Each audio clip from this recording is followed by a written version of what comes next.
Hello, dear parents. Greetings from VPS Higher Secondary School. I am Bartika Sharma, Vice Principal. How are you all? I am sure आप सभी safe होंगे. आज मैं आपसे इस बारे में बात करना चाहती हूँ कि क्या हम अपने बच्चों से उनका बचपन छीन रहे हैं, क्या हम उन्हें आगे बढ़ने से रोक रहे हैं. Are we snatching our child's growth. इस बारे में सोचने की ज़रूरत है. मैं आपको कुछ समय पहले ले जाती हूँ, कोविड क्राइसिस से पहले या कहें लॉकडाउन से पहले, जब हम रिज़ल्ट डिक्लेयर करने की तैयारी कर रहे थे.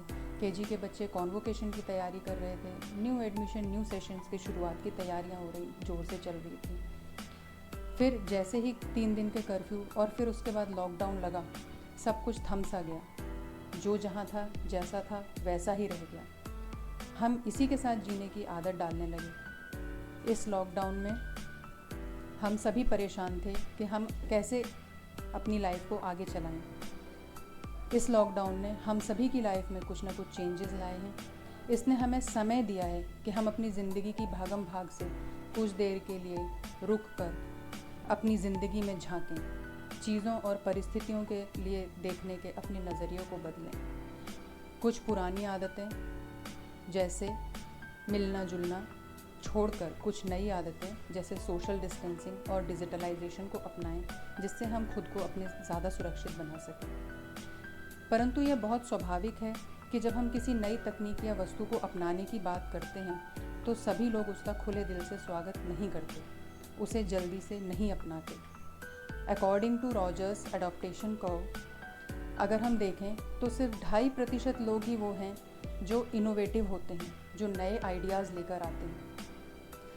13.5% लोग अर्ली अडॉप्टर की कैटेगरी में आते हैं, जो सबसे पहले इन आइडियाज़ को अडॉप्ट करते हैं.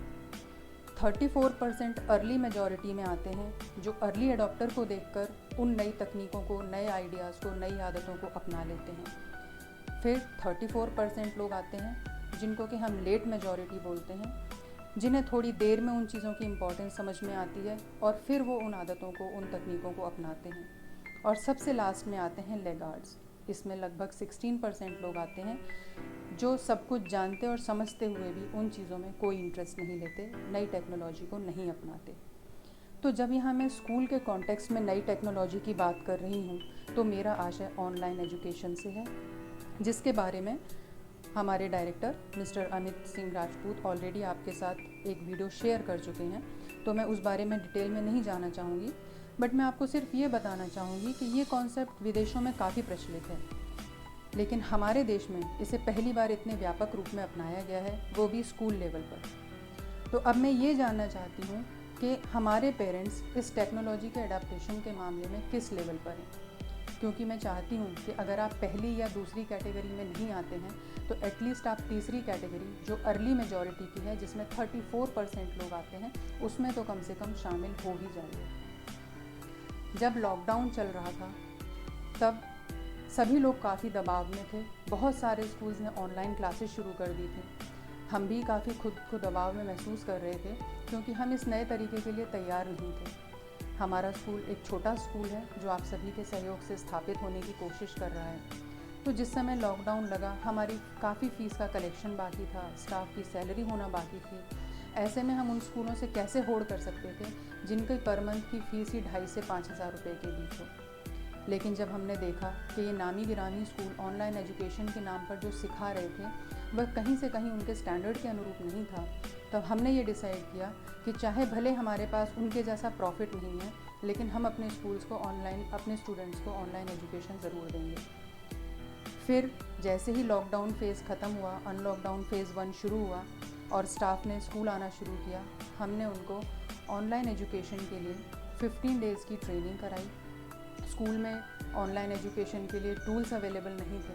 हमने वो सारे टूल्स खरीदे, जैसे कि fast internet connection, camera, microphone, tripod stand वगैरह सभी हमने परचेज़ किया, क्योंकि हम नहीं चाहते थे कि हमारे बच्चे किसी भी मामले में किसी नामी स्कूल से पीछे रह जाएं.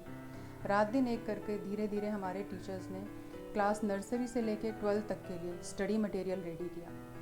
और जब हमने सोचा कि हम 15 या 20 जून से इस मटेरियल को अपने बच्चों को शेयर करना शुरू करेंगे, जैसे कि एक नॉर्मल सेशन हम 15 जून के बाद शुरू करते हैं वैसे ही, तभी एक स्टेट गवर्नमेंट का ऑर्डर आ गया कि नर्सरी से 5th तक के बच्चों की ऑनलाइन एजुकेशन नहीं होगी। अब आप ही बताइए, क्या आपको ये डिसीजन सही लगता है? क्या आपको ऐसा नहीं लगता जैसे किसी डॉक्टर ने बिना मरीज़ से उसकी तकलीफ़ जाने सिर्फ उसको पैरासीटामॉल लिख कर दे दिया हो? मेरे हिसाब से हर शहर की हर बच्चे की रिक्वायरमेंट अलग अलग होती है। शहर के गरीब परिवार के लोग हों या सरकारी स्कूल के बच्चे हों या फिर ग्रामीण क्षेत्र के बच्चे हों, शायद उनके लिए इस टेक्नोलॉजी को अडॉप्ट कर पाना संभव नहीं है। या अगर हम उच्च परिवारों को देखें या उच्चित मध्यम वर्गीय परिवारों को देखें, तो वो भी होम ट्यूटर रखकर या खुद अपने बच्चों को पढ़ा सकते हैं। पर आप और हम क्या करेंगे?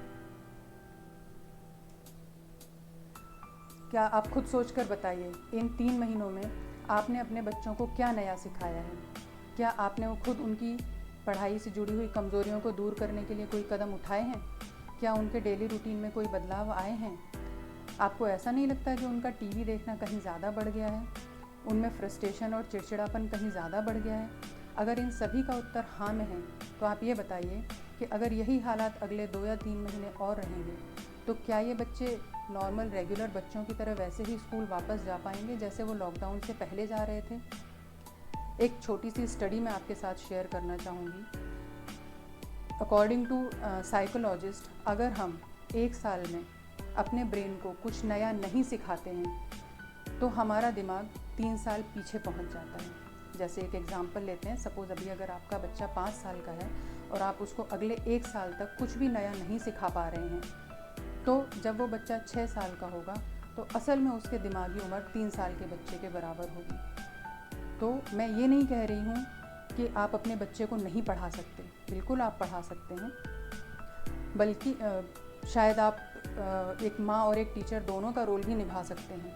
लेकिन एक कहावत है, जिसका काम उसी को साझे, मतलब कि हम अपने काम में एक्सपर्ट हैं, टीचिंग हमारा प्रोफेशन है और हमें इस चीज़ के लिए बाकायदा ट्रेनिंग दी गई है।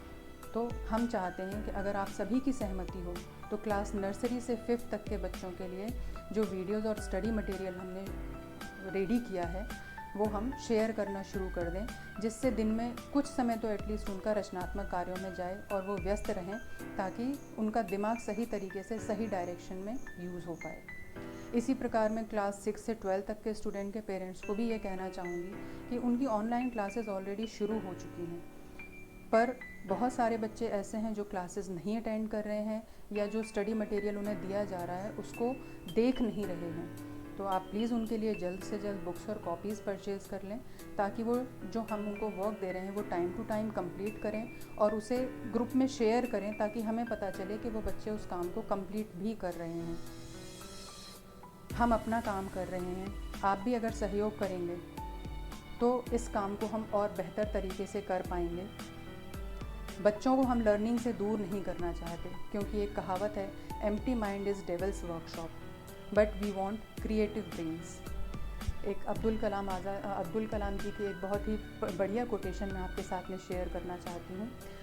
आप अपना भविष्य नहीं बदल सकते, लेकिन आप अपनी आदतें बदल सकते हैं, और निश्चित रूप से आपकी आदतें आपका फ्यूचर बदल देंगी। तो मैं यही चाहती हूँ, एक शिक्षक के ऊपर भी अनमोल विचार है जो मैं आपसे शेयर करना चाहती हूँ, कि मात्र चौक और चुनौती के सही मिश्रण से शिक्षक जीवन बदल देते हैं। तो मैं आपसे चाहती हूँ कि आप इन बातों को थोड़ा ध्यान से सोचें और यस या नो जो भी आपका डिसीजन है वो ग्रुप में शेयर करके हमें बताएं कि हम मंडे से क्लास नर्सरी से लेकर 5th तक के बच्चों के लिए ऑनलाइन कंटेंट शेयर करें या ना करें।